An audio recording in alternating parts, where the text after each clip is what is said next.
Yeah. Okay, so you want to hear the rest of that story about Tirtha Maharaj? Yes. Yes. Do you remember where we left off? Yeah, I know. I remember exactly where we left off. Okay. I went to see Srila Prabhupada and I told him that I'd gone to see Lalit Prasad. Yes. And that I gave him money, had dinner with Pradyumna. And I said that Lalit Prasad was saying that Tirtha Maharaj had tried to poison him. Because, now this is Lalit Prasad talking. I tend to take it with a grain of salt. I'm just going to tell you what he said. And that was, he was going to get on a boat to come to America to preach. But the Tirtha Maharaj stopped him. And that Tirtha Maharaj had taken a lot of the books of Bhakti Vinod and altered them.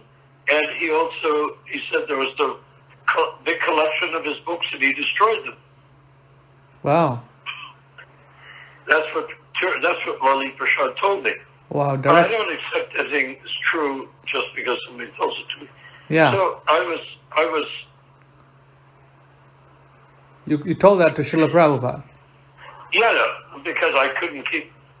Yeah. I had no right to keep it to myself. Of course, yes. So what did he say? And he was saying, I'm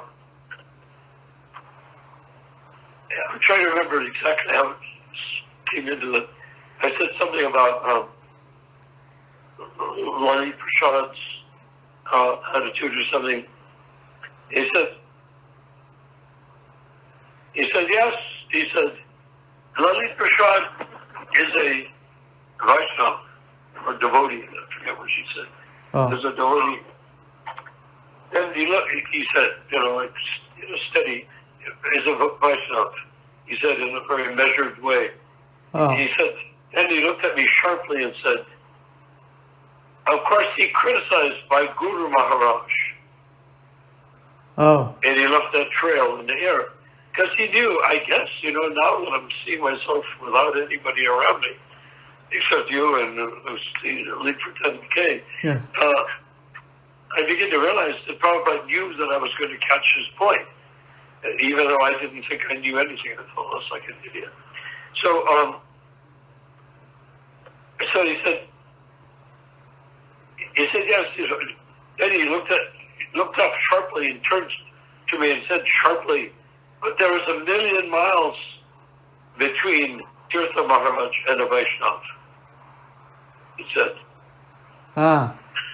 Then he went on to say, people misunderstood my Guru Maharaj's adoration of Tirtha Maharaj. These are the exact words. Adoration of Tirtha Maharaj. So what does that mean? Well, adoration is to adore, yes. to practically, fawn on somebody, Uh-huh. It's like when you have a favorite child, you adore that child. Right. So adoration of Tirtha Maharaj. He would say, I told you the part where he said there's 1,000,000 miles between Tirtha Maharaj and a Vaishnava, right? Prabhupada said that. Yes. Yeah, and then he went straight into saying, but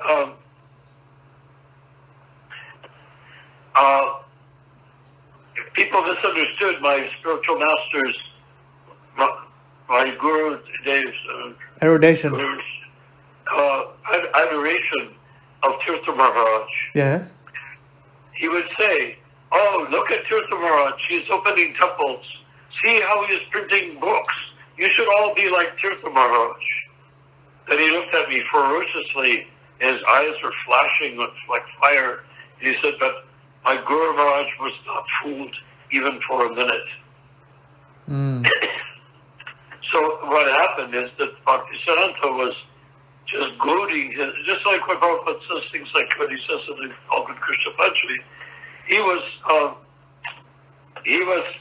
pumping up Tirtha Maharaj, just like he pumped up Tamal and all those people on the 11 Ritviks list and stuff like that. Mm-hmm. He pumped them up, but he wasn't fooled even for a minute. We could repeat that about Prabhupada. I mean, can we say that he pumped them up so that they can fall down? I mean, no, so that they can go out and open temples. You should be like Tirtha Maharaj. open temples, print books. Uh-huh. But he knew that Tirtha Maharaj what happened with Tirtha Maharaj was he was a young guy and he wanted to get ahead. But he didn't have what it took to get ahead. Right. So he said, here's this young sannyasi, Bhaktisiddhanta. I will go there and I will join him. He was a householder at the time, I think. Oh, Tirtha Maharaj, okay. I see. Yeah. He took sannyas later. Acha.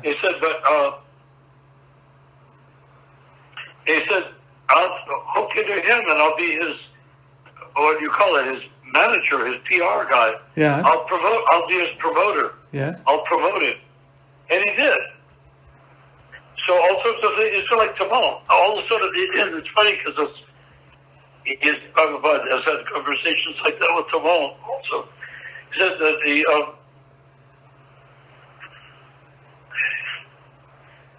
he said,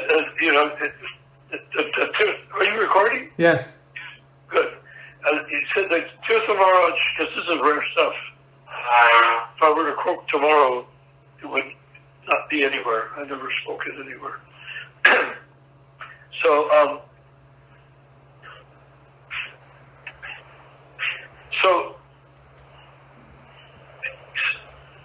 he was a promoter for Bhaktisiddhanta Saraswati Thakur.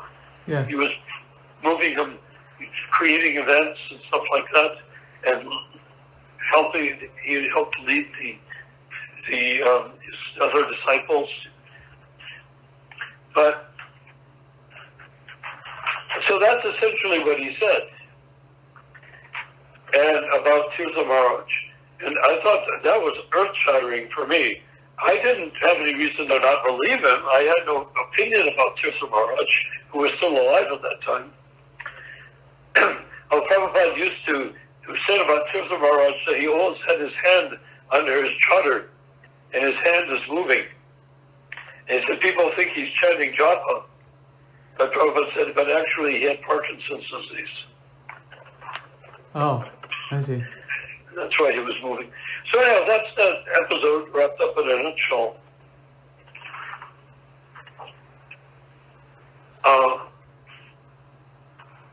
Prabhupada didn't comment on anything about Lali Prasad saying he had already booked a passage on a boat to America or anything like that. Acha. I never pushed it. I never pursued it for the extremely simple reason. I doubted that it was true. Yes. It's the sort of thing that people say, particularly the Sahajas that become Rastika. So, Srila Prabhupada says in 1970, in a room conversation, 1971, February 14, 1971, Prabhupada says, my Guru Maharaj was in his last days. This rascal doctors injected this Kunjabihari Tirtha Maharaj brought so many big doctors, and he protested. Why are you giving me injection? He protested. He personally said, why are you giving me injection? Unquote. And if you bring a doctor, the rascals will not stop. Oh, that is our treatment. We must try our best. They will plead like that to give you trouble to the patient. That is our business. Inventing new medicines means inventing new means of giving trouble. That's all. Yeah, and you know what happened from the injections? Prabhupada said that the doctors poisoned him to death. It killed him. They were actually killing him. Uh-huh. So that's Tirtha Maharaj for you. Bringing... Yeah, and Prabhupada is describing that to Tamal Krishna, who went and did the same thing a few years later. Yeah, so this is interesting. Tirtha Maharaj was a very Tamal-like figure, right? Oh, yeah. Yeah, there's always somebody like that. There's always Judas Iscariot, even though Judas apparently wasn't the bad guy people say he was. There's always some angel, there's always a betrayer in the middle of your faithful flock. Yeah, that's the thing. That's there. So we have to, even in any business dealings, any Krishna conscious activities, there's always some traitor in there, right? Yeah. So, but what we're doing is good, and if it can last, if we can build, not only get the information out, which we're doing every week, yes, 3 days a week, but if we build it up on the website and on the Facebook page and get it not so much for chit-chat, but for broadcasting information, then somehow or other, maybe not in my lifetime, or maybe yes in my lifetime, we will be able to crack the code. yes. So, you mentioned the name Tirtha Maharaj, so I started looking in the Bhaktivedanta database about Tirtha Maharaj, and can I read some things? So, of course, yes. So it can confirm all the points you have made. Prabhupada is saying in 1969, Prabhupada says, let me read the paragraph. Then after disappearance of Bhaktivinoda Thakur in 1914, then after the disappearance of Bhaktivinoda Thakur in 1914, Bhaktivinoda Thakur organized this Krishna Chaitanya movement in pure form from Mayapur. He published many books and papers, Sajana Toshani. When he passed away in 1914, at that time, he entrusted the matter to Srila Siddhanta Saraswati Thakur that, quote, Bhaktivinoda Thakur is saying, I am going my work unfinished about this Chaitanya Mahaprabhu's movement. You take charge of it, unquote. So, Prabhupada is saying that Bhaktivinoda Thakur said this to Bhakti Siddhanta Saraswati Thakur, I'm going, my work unfinished about Chaitanya Mahaprabhu's movement. You take charge of it. Yes. So, Prabhupada now says, so he took it very seriously, the word of Bhaktivinoda. So, since 1914 to 1918,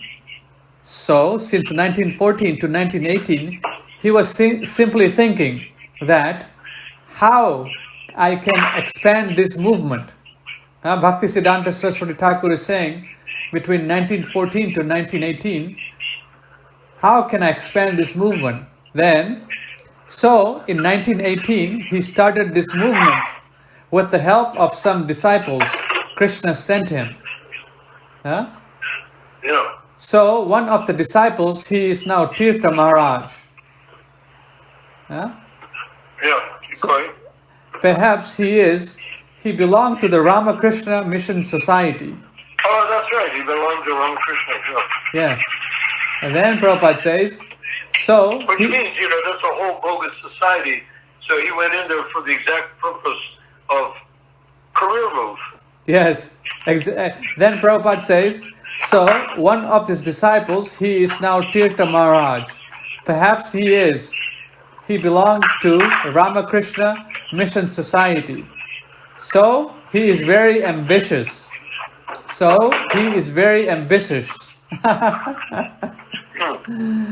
So he took the opportunity of starting this movement, finding out the saintly person. So apart from that point of view, with his help, this Gaudiya Matha was started and gradually it developed. So in the Calcutta, Guru Maharaj started in 1918, and I think in 1922, when I was a young man, one of my friends, he took me to Guru Maharaj. That was my first meeting, and of course he was speaking to everyone, but he found me as something. So immediately after my meeting, he said this, so immediately after my meeting, he said that, quote, why don't you preach this Chaitanya cult in the Western countries, unquote. This is a memorable day. Of course, I do not know that I will have to do it, you see. So this was in Bhakti Siddhanta Saraswati Thakur's appearance day, February 7th, 1969. So everything you have said is basically confirmed here, that he was ambitious, he was in the Ramakrishna mission, so he took the opportunity to come to in Bhaktisiddhanta Saraswati Thakur's movement because of his own agenda to be a so-called successor, like the bogus initiators. Well, no, he didn't want to be a successor. Oh, Tirtha Maharaj? He wanted to be in charge of it. Oh, so a manager. He wanted to be a manager then. Yeah, well, a promoter. A promoter. Promoter of what? Of the Maha, Gaudiya Matha. And then, that's fine. If he was with Ramakrishna, if he's with the Ramakrishna mission, there's not very big scope of activity. But here's this young, up-and-coming sannyasi. If I work with him, I can create a bigger scope than I would with the Ramakrishna mission. But his goal was to work in a big scope, not to be a guru. He could care less about being a guru. Oh, acha.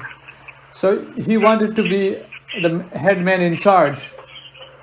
Well, no, not even the head man in charge. He just wanted to develop an organization, like if you hire a promoter,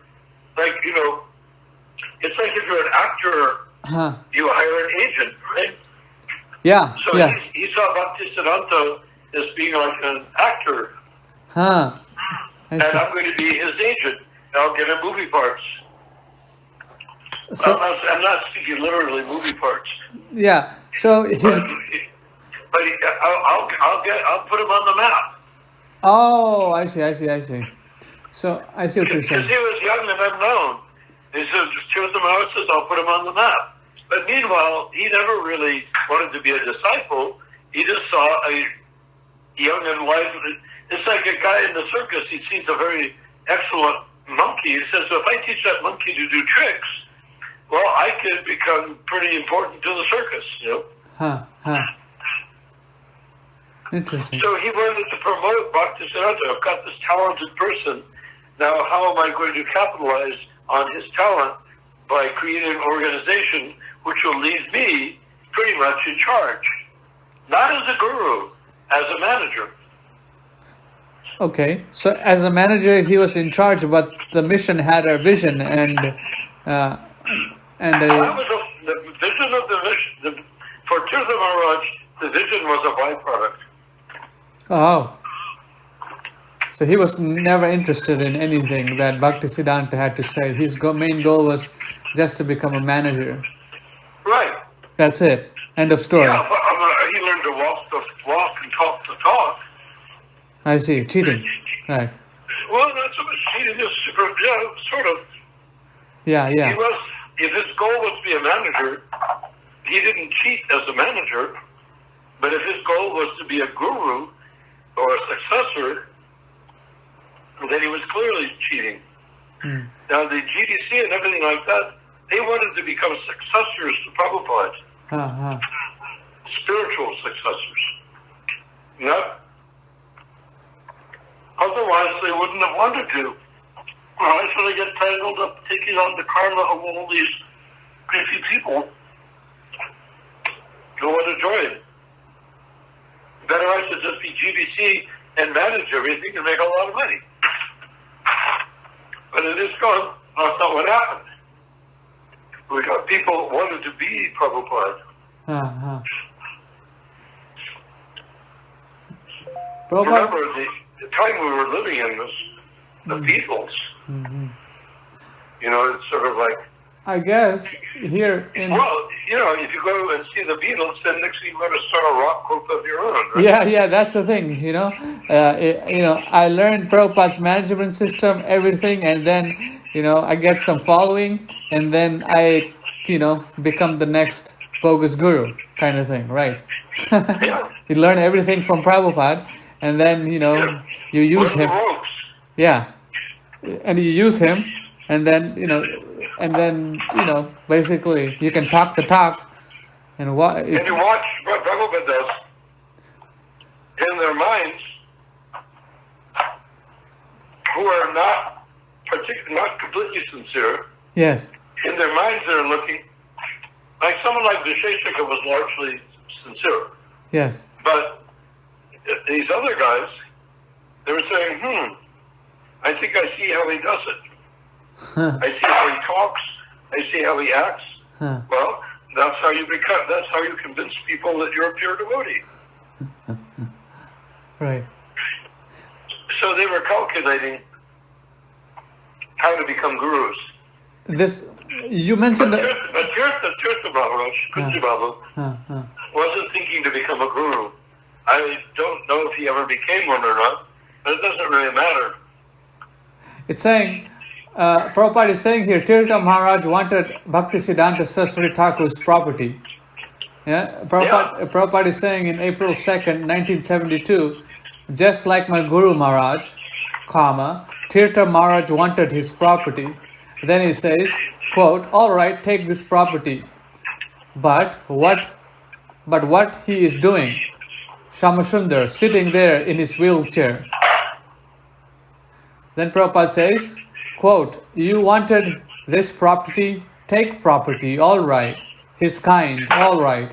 This man gave me some service, he wants this property, all right, take this property. Yeah, he did the work, he's earned it. Yeah. The Bhaktisiddhanta Saraswati was not fooled, as Prabhupada put it, even for a minute. Yes. So, it's Bhaktisiddhanta Saraswati, of course, knew exactly. Well, that's what Prabhupada said. He wasn't fooled even for a minute.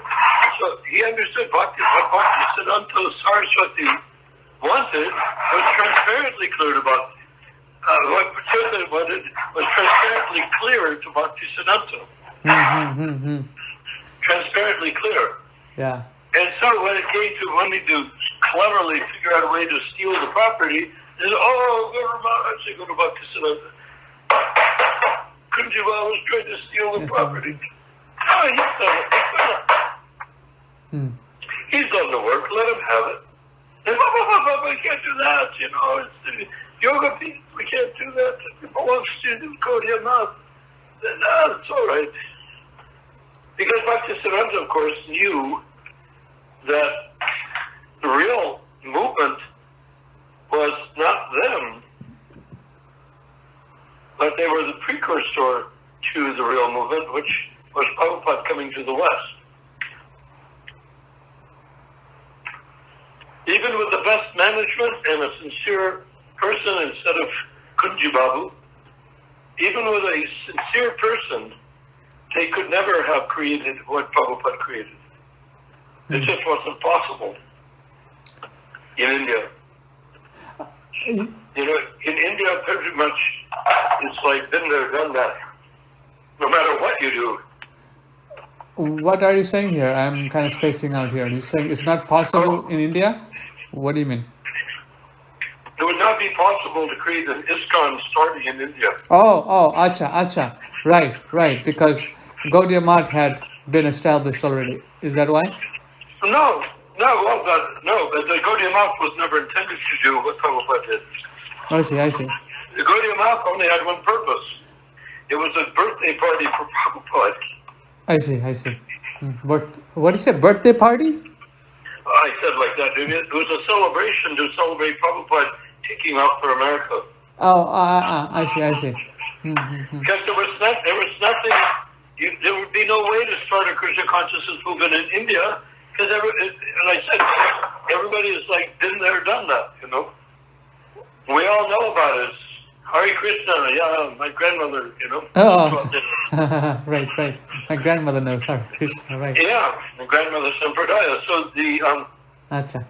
Now so what actually happened was that Prabhupada went and came back with people dressed like higher quality Vaishnavas than the rich life members like Birla and whatnot could even.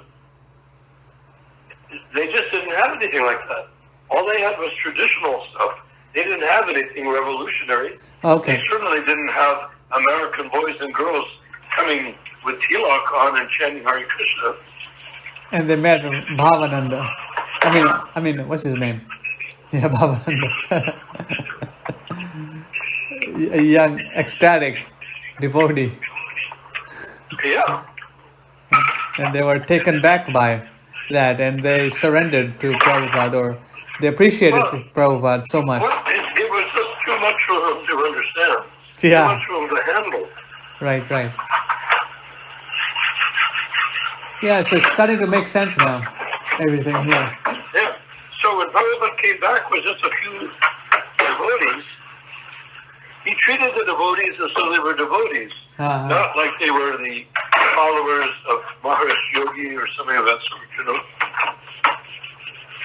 He didn't treat his disciples like people that paid, what is it? We read that passage, they paid $35 and they get the mantra. Last night, maybe you didn't hear that part. So, you there? Yes, I'm hearing. Yeah. So they didn't pay $35 to become a disciple the way Maharishi had people, and they would give them one of the syllables of the Gayatri mantra, and for $35, and that would be their initiation. Prabhupada also says, in 1972, in a room conversation in Vrindavan in October, our Tirtha Maharaj is cheating. Then, what is his? He's got many buildings, but he could not do anything.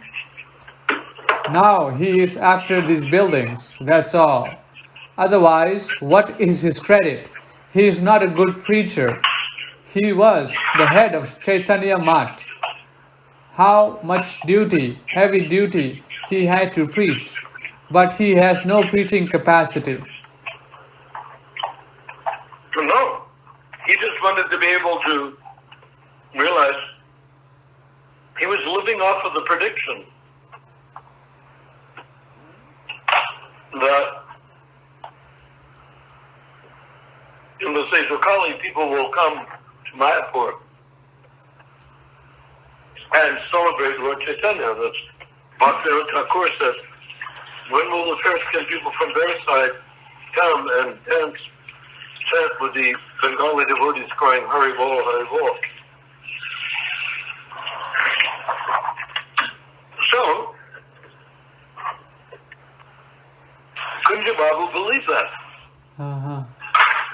He believed it because it was right there. Thakur Bhaktivinoda said it. He said, great.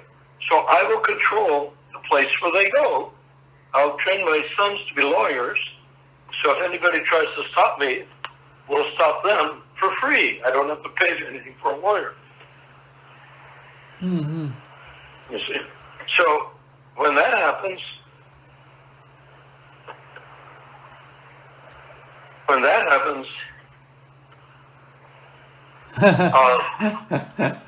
This is funny.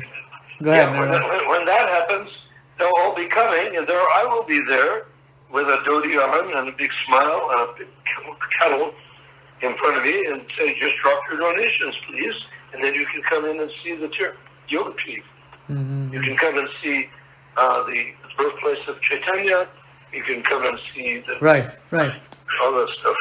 So, Prabhupada is saying here, at one time, his father invited some people and for preaching, and this Tirtha Maharaj came, and his father was not very enthusiastic because he thought Tirtha Maharaj belonged to the Ramakrishna mission. But when Tirtha Maharaj spoke about Gaudiya Vaishnavism, he said, oh, they are Vaishnavas, his father said. So Tirtha Maharaj, I guess, came to Prabhupada's house and preached, but his father thought he was part of the Ramakrishna mission sadhu. Well, he was. Yeah, he was, but he gave that up and became a follower of Bhaktisiddhanta Saraswati Thakur and took up the, mission of... Yeah, so I'm trying to figure out how did Prabhupada's father know about his connection with Ramakrishna? No, he's saying... Or is that before he joined Bhaktisiddhanta? No. Prabhupada's... I'll read the whole paragraph so it'll make sense. This is March 1973 in Mayapur. Prabhupada, yes. So my father was a Vaishnava, but when I invited these Gaudiya Matha sadhus, my father thought that I have invited some sadhus of the Ramakrishna mission. So he was not very interested. When Tirtha Maharaj is speaking, I call. My father was that time invalid. I called him that, please come down here. There is a meeting of the Gaudiya Matha sadhus, unquote. So he could not resist my request. He came down, but he did not think that some devotees have come. They thought these Ramakrishna mission rascals have come. Laughter. So, well, he did because that's all there were. That's the only activity there was. Yes, Ramakrishna people going around, right? And it was interesting because Kunja Babu had been a Yes. rascal. Yeah. So he was not very happy. Srila Prabhupada's father. So he was not very happy. But I told him, he was sitting. He saw the meeting. He just criticized. Then, when he heard the speech of our old Tirtha Maharaj, our old god brother, he understood, quote, oh, they are Vaishnavas. Then immediately after the meeting, he came down on his feet, quote, I misunderstood you, sir, that you are the Ramakrishna Mission Sadhu. I'm so glad to meet you. So that is the beginning of my intimate relationship with Gaudiya Matha. And they are coming. Really? Yes. So that's before Prabhupada met Bhaktisiddhanta, it seems. It seems like it, yes. I'm doing research right now. So this is... I've never heard that testimony before. Yeah, so it's saying... where did you get it? What's it part of? This is the Bhaktivedanta Veda-based archives. Yeah, but I mean, what is the item in it? It's a conversation in 1973 with Srila Prabhupada in Mayapur. With whom? With Sridhar Maharaj. Oh, really? Yeah.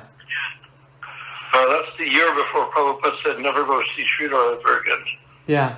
So it's saying, and they are coming, and whenever somebody would come, I would invite them to my house and lecture. In this way, Sridhar Maharaj, at that time, Ravindra Sarup Bhattacharya, he also invited at my house and before.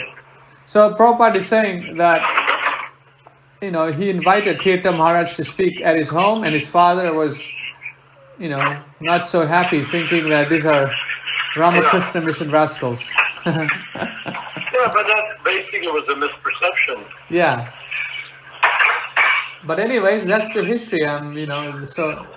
But of course, he was a Ramakrishna mission rascal. Yes, he was. Oh, okay. So maybe Prabhupada's father saw through his sin disguise. Yes. That is so amazing. Yeah. Yeah, so Krishna, so Prabhupada is saying,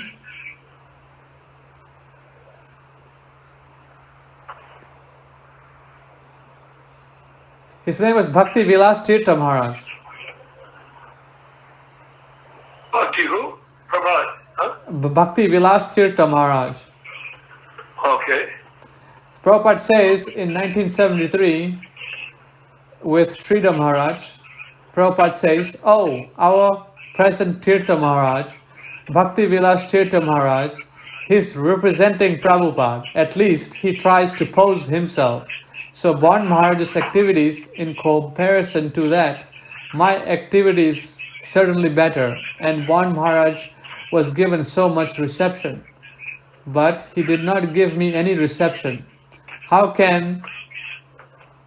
he can claim to Prabhupada's representative? Oh, interesting. Yeah. Sridhar Maharaj. Bon Maharaj was given reception because Prabhupada. Then Prabhupada says, no, Prabhupada appreciated anyway. Yeah. Anyway, but there is no appreciation, Prabhupada is saying. Prabhupada is saying, Right. Then Sridhar Maharaj says, he's representing the mission, he thinks. He thinks so, but he's so poor in his preaching capacity that he could not accommodate any other in his camp. Then that means that he had this big scheme. He was a good organizer. He put together the mechanics and the legalities and the promotion of the Gaudiya Matha, but he couldn't get anyone to work with him on the spiritual level. Nobody wanted to be his godbrother. Yes, basically. Interesting.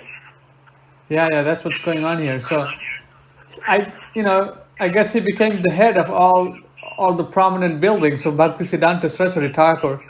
And in the Yogapeeth, yeah, the buildings where Bhaktisiddhanta had a beautiful house there, and then there's the temple, then there were a few other buildings, then there was a commemorative place with statues or sculptures of, not murtis, but sort of like a diorama type thing, of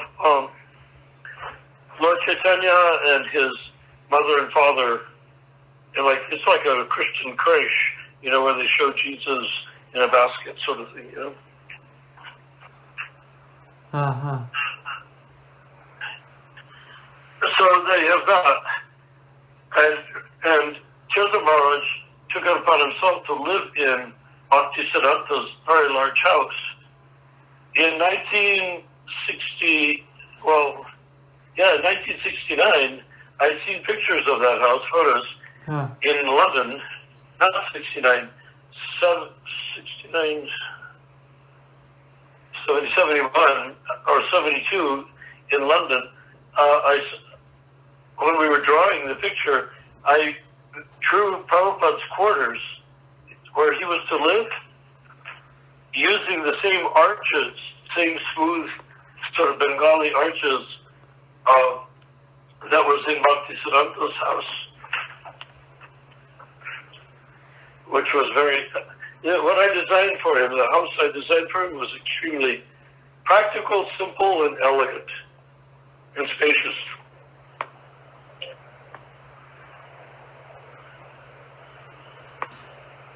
Then Tamal Krishna Maharaj asks, what does Tamal Krishna ask here? What?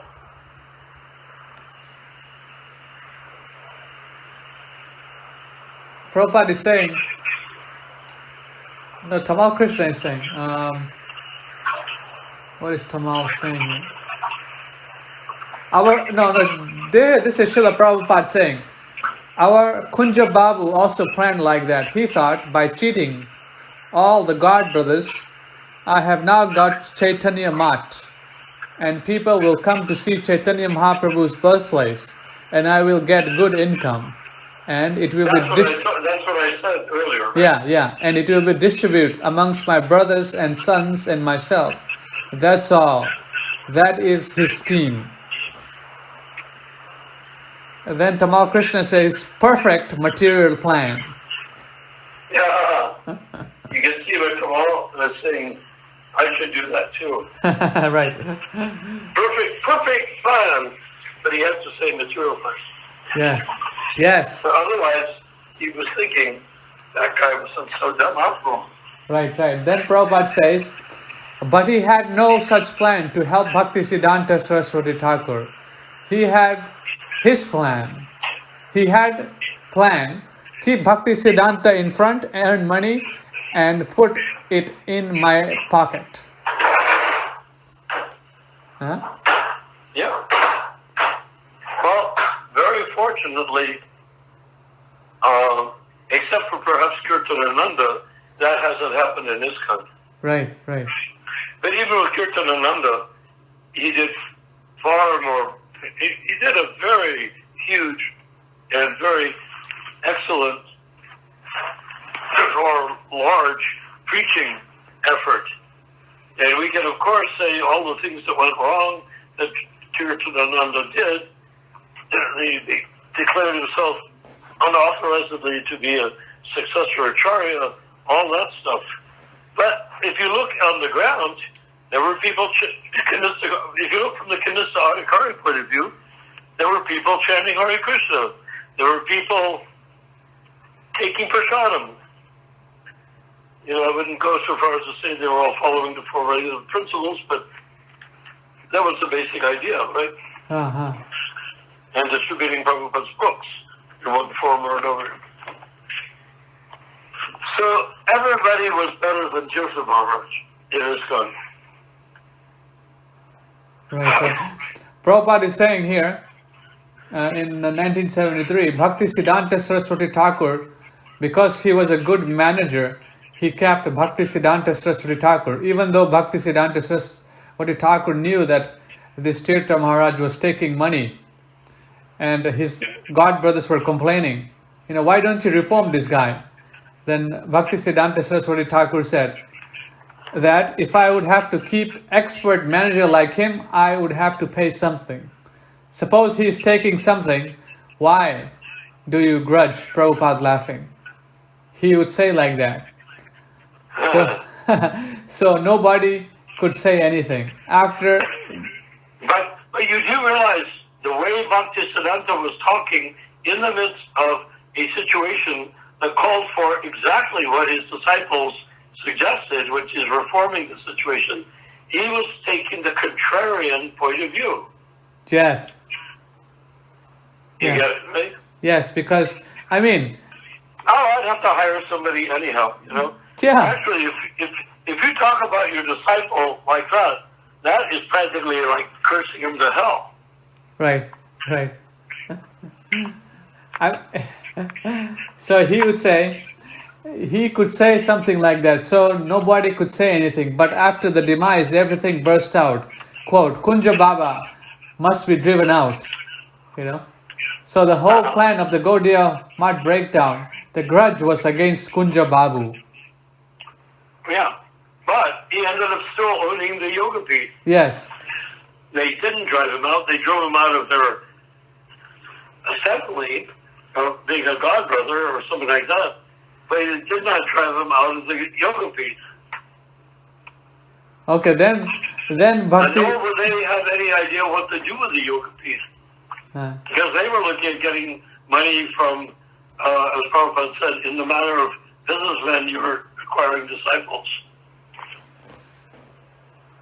Yes, then Prabhupada says very importantly, Prabhupada says that Tirtha Maharaj, his name was Kunja Vihari Sar. So that was the boiling point in everyone's heart. So as soon as Guru Maharaj passed away, so that burst out. And the whole plan was to get out this Kunja Babu. Then Tamal says, not how to preach. Tamal is saying, not how to preach. Prabhupada says, no. This was the cause of breakdown. Prabhupada says, no. This was the cause of breakdown. This was suppressed. Could you read that a little bit again? Yes. That build up, because I didn't quite grasp the whole thing. Oh yeah.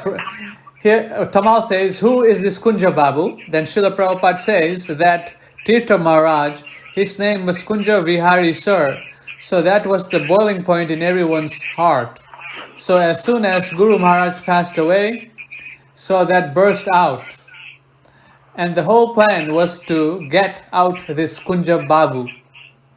The Gaudiya Matha, they fought amongst themselves to get this Kunja Babu out of the position or whatever Why did they fight among themselves to get him out? What Dasa explained. Yeah, this is what Prabhupada says. It was not united effort, I guess. Yeah, because I think they figured out this Kunja Vihari, Kunja was stealing money and, doing all kinds of activities. And he was not preaching. Stealing money that they would rather have been stealing themselves. Yeah, so they're envious. Or, whatever. Yeah, right. So then Prabhupada says, no, that was the cause of breakdown. This was suppressed by Guru Maharaj under his influence. So when his spiritual master was alive, he kept everything in check, This was suppressed by Guru Maharaj under his influence, but the rebelliousness was there during his lifetime. Prabhupada is saying this, when This was suppressed by my Guru Maharaj under his influence, but the rebelliousness was there during his lifetime, and it burst in two. So, take into account that the fields of Bhaktisiddhanta was doing with the yoga feet, what Prabhupada did with his card. Yeah, now we're coming to that conclusion. Which is thanks for taking care of it. Yeah, that is what... You bogus rascals, thanks for taking care of it. Right. Then Prabhupada is saying... Yes, that we have to understand. Yeah, this is a very good point. And this is where... Vashish. Vashish, he doesn't understand it, and we can't blame him for that, because he's hearing from the Madhu Pandit's camp, and they don't understand it because they don't have any way to understand it. So you see here, Prabhupada is saying in 1973 in Bombay, basically the rebelliousness was going on in ISKCON also in the 60 when the movement started. But when Srila Prabhupada was alive, he suppressed it, just like Bhaktisiddhanta Saraswati Thakur was suppressing the rebelliousness. Yeah. And after Srila... he suppressed it at the very last minute by creating Winfix. Yeah, and then Prabhupada says that his Guru Maharaj, Bhaktisiddhanta, therefore he advised that, quote, you make a governing body and Kunja Babu should be allowed to remain manager, unquote. This was directly spoken. Just see, Bhaktisiddhanta Saraswati Thakur is saying that you guys form a governing body commission and Kunja Babu should be allowed to be the manager. I never read that. That's amazing, because what it means is that everything, he was more valuable as a manager than he was as a disciple. Yes. Prabhupada then says this was directly spoken. He never asked anyone to become Acharya.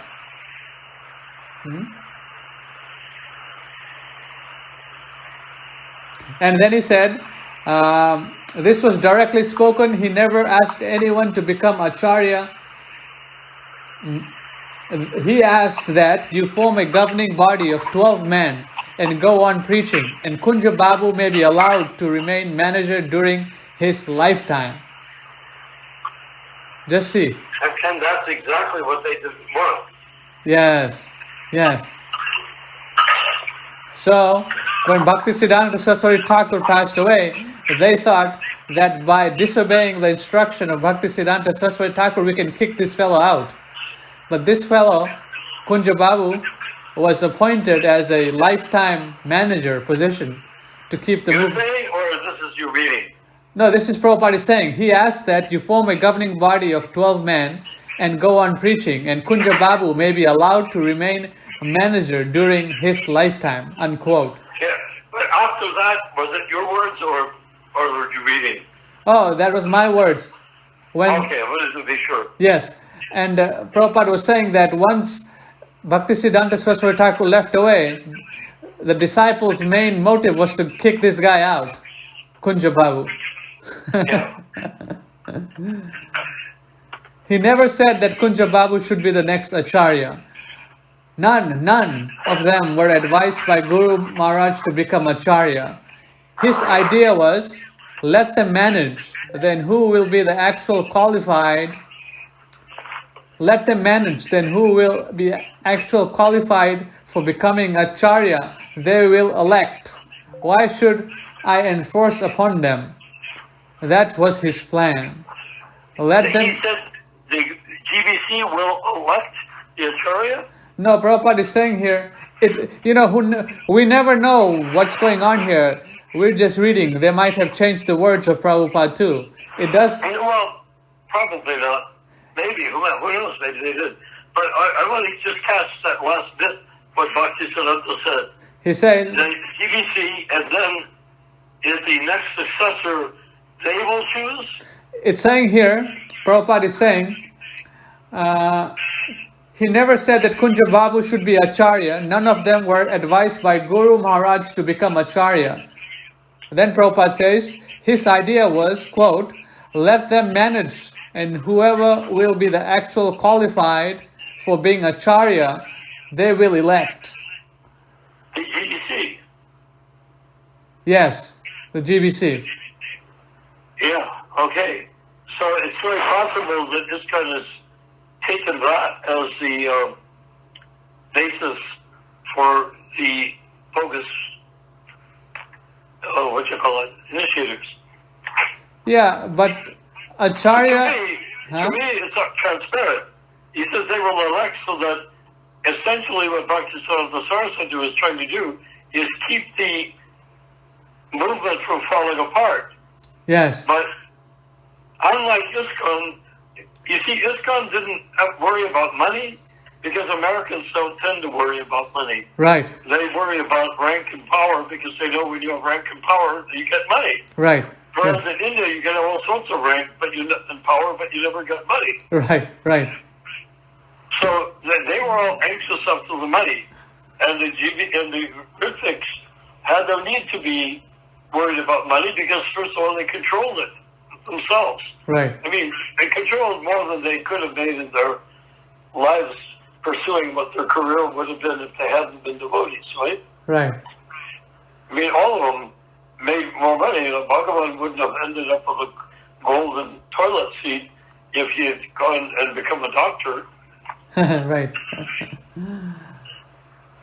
So, and also there's another difference in when you're a guru, you don't have to have cash in your pocket, because what does cash in your pocket buy you? It buys you a mansion. Okay, I've got a temple. It buys you servants. I've gotten surrounded by disciples. It buys you cars. I've got a nice car. You know what I mean? Yes.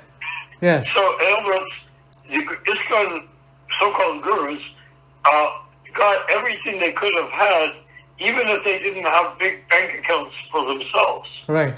If they have or don't have is not as much the point, because their disciples will always make sure that they have too much to eat and too many clothes to wear. Right, right. And a very nice place to live. Right. But when you become an actual devotee, you don't really need a very fancy place to live. You just need a room and a bed in it. You don't need very much more than that.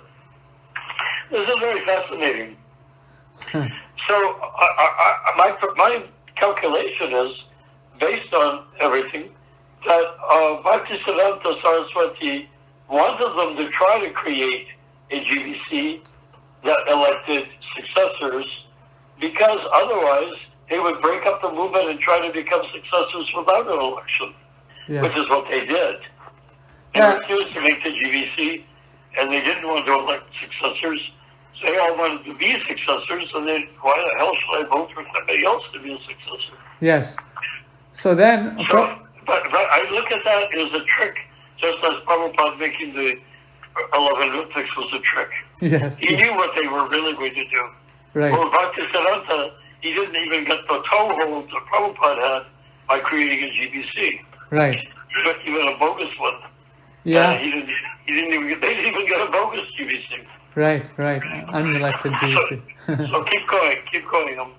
Did you catch my distinction, sir? Do you agree with them? Yes, definitely. I agree with them. I will post this conversation in our group so everyone can benefit from it and the internet, because people don't do research like this. We're systematically going, and we're they all wanted to talk about Krishna's pastimes, stealing butter and giving it to the monkeys. That's fine. But we're trying to figure out how to create a movement for the next 10,000 years. Yes. So then, or accurately, fulfill Lord Chaitanya's movement for 10,000 years, starting with him. Yes. Then here in 1973, in the same paragraph, Srila Prabhupada is saying, this is a room conversation with a banker, September 21st, 1973, Bombay. Then Srila Bhaktisiddhanta Saraswati Thakur is saying, why I should enforce upon them. Then Prabhupada saying, that was his plan. Quote, let them manage by strong governing body. As it is going on, the Acharya will come by his qualifications, unquote. Yeah, that's different. That's not elected. That's different than what you said before. Yes. No, actually, what Prabhupada is saying is different than what Bhaktisiddhanta said. Yes, yes. Bhaktisiddhanta was just trying to trick them into not breaking up the movement. Yes. Whereas Prabhupada was telling the real truth, which is that somebody coming out of there would be the next Acharya. Yes. Then Namely him. Yes, yes. Then Prabhupada says, but they wanted, because at heart they were, quote, after demise of Guru Bhaktisiddhanta Saraswati Thakur, I shall become Acharya, unquote. Then quote again, I shall become Acharya. So all the Acharyas began fight. Bhaktisiddhanta was trying to prevent Yes. with the GBC Yes. and having the Acharyas elected. That's the last thing they wanted was for the jerks that they were surrounded by to elect somebody else other than them to be Acharya. Yes, yes. So Prabhupada is saying here that after demise of Guru, I shall become Acharya. I shall become Acharya, unquote. So all the Acharyas began fight. On one side, that Vasudev Acharya and Sri Kunja Babu Acharya and Paramananda, he thought that whoever will be powerful, I shall join them, laughing. He only thought, but Guru Maharaj never asked that all these three men should be trustees. He wanted governing body, so rebellion broke out immediately after his passing away, and then fight in high court. And Kunja, he is very intelligent man, so from the very beginning he knew that there will be fight after the demise of Guru Maharaj, so will be in high court. So at the expense of Guru Maharaj, let my brothers and sons become attorneys and barristers, so I will not have to pay all these things, unquote. It was a planned thing, and it was done. Yeah, and I was quoting that more or less to you earlier. Yes. Go ahead. Yeah. So at the expense of Guru Maharaj, let my brothers and sons become attorneys and barristers, so I will have not to pay all these things, unquote. It was a planned thing, and it was being done. So he was a clerk. It was not his power to make his brother and sons attorneys and barristers. They were all made at the cost of the Gaudiya Matha to fight, which in favor. He collected money from the Math and used it to pay for their education. Yes, in favor of Tirtha Maharaj. These were the planned things. Prabhupada is saying, these were the planned things. Yes. So Prabhupada, we can see here how the whole history is. It's pretty interesting.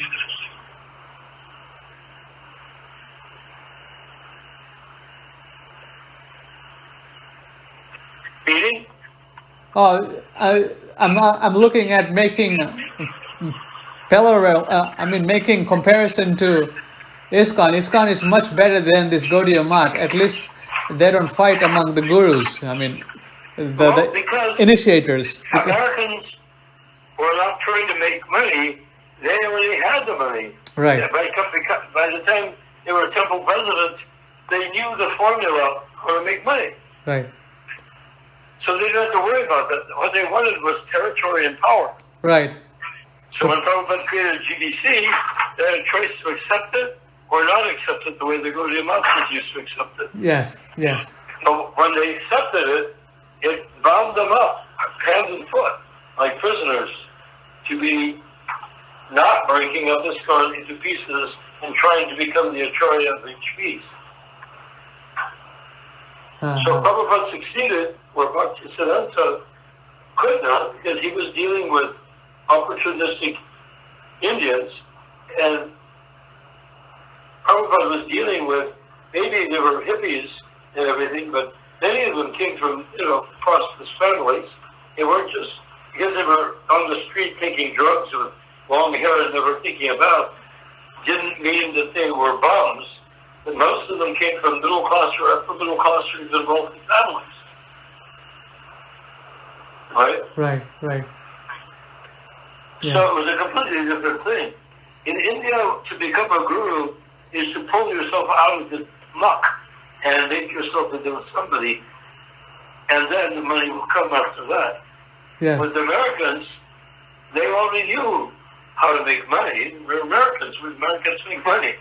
Give me a break, Huh. So because the Americans knew how to make money, the problem was power struggle. Right. And Prabhupada solved that by creating a GBC, which he knew they would not obey. But the disease of not obeying the GBC is that you lose your connection with the spiritual master as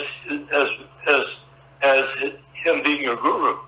Uh-huh. You can't sign a document with the spiritual master also signing the same document, and then consider when you completely reject that document and your signature, and as a consequence his signature, that somehow he's still your spiritual master. All I can say is, dream on.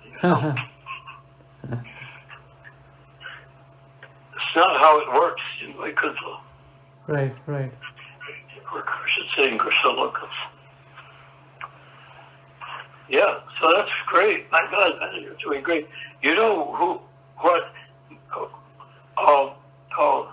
Mahaprabhu put out a thing on the WhatsApp saying, fantastic. I think he's listening to this conversation. Jai. Because you're broadcasting it, right? Yes. Amazing. Okay, I think we have run. Jai Mahaprabhu. What? I think we have come at the end of Tirtha Maharaja's glories.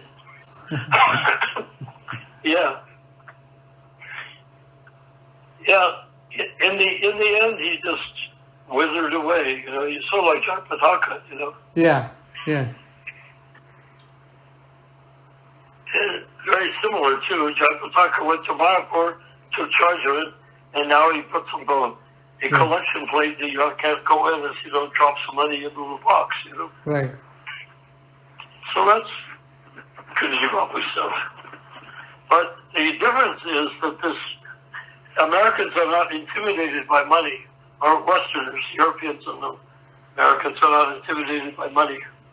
They can make money. Or they have the karma to make money. They're not from poor families. And in India, if you're from a wealthy family and you become a devotee, you may get disinherited because you're outside of the dharmic structure that you're supposed to be in. Right. Renunciation, well, look what happened with renunciation, is the son of a king decided he wanted to not become the next king, and he stood there for a week without moving. Right. And his father finally came to him and said, okay, what is it you want? He said, I want to be king. He said, okay, I can't have you standing there forever, so I grant your wish. Right. And so when he left, he became Lord Buddha. Yes. Right? Yes.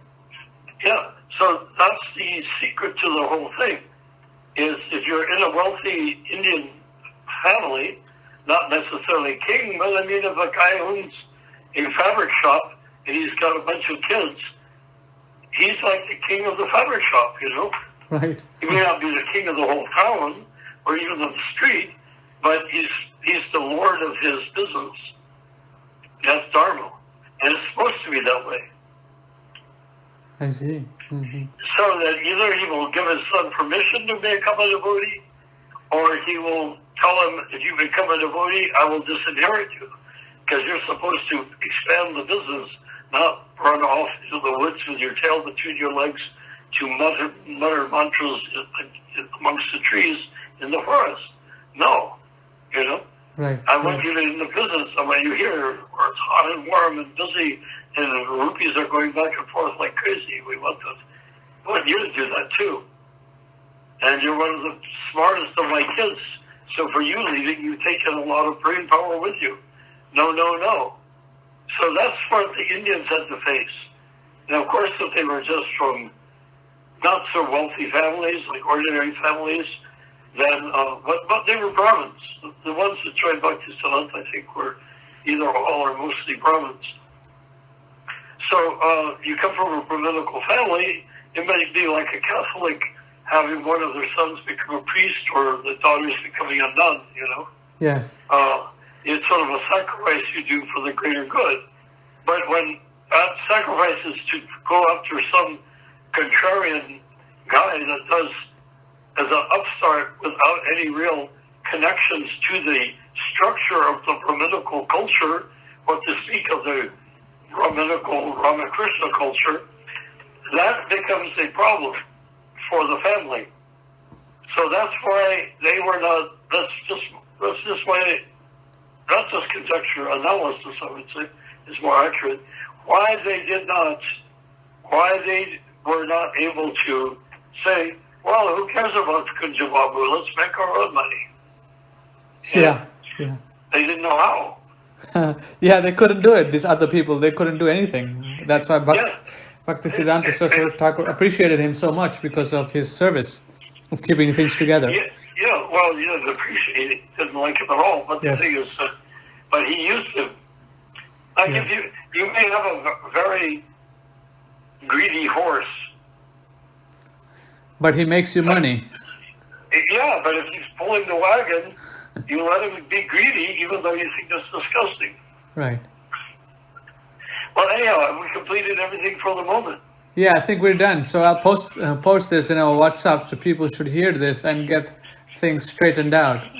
And look at the historical point. Everything we are talking about, I'm beginning to realize that the way I perceive, the way I have what could be called a disability of dyslexia and autism is actually, when it comes to stuff like this, it's a total gift, because it gives me the chance to go straight to the core and not bother with all the chit chat around the edges of it. Yes.